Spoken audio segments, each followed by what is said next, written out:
18 April 2026 Struisbaai teen Riviersmond. Die op Struisbaai telling is nog steeds 7-3. Vins van Struisbaai.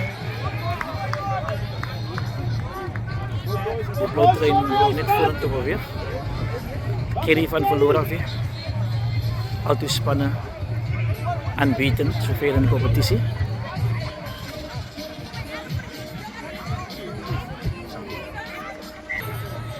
Struisbaai kan aan de gooi.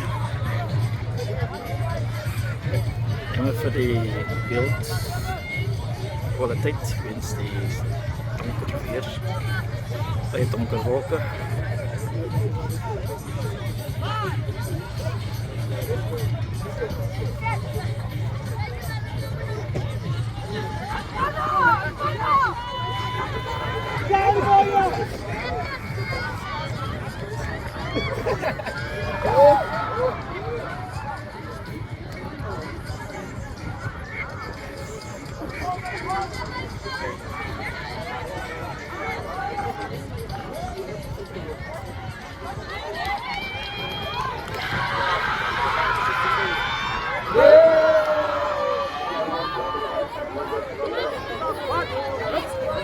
Ja, dat is het einde van de eerste helft. En de telling is 7-3 in de gunst van Struisbaai.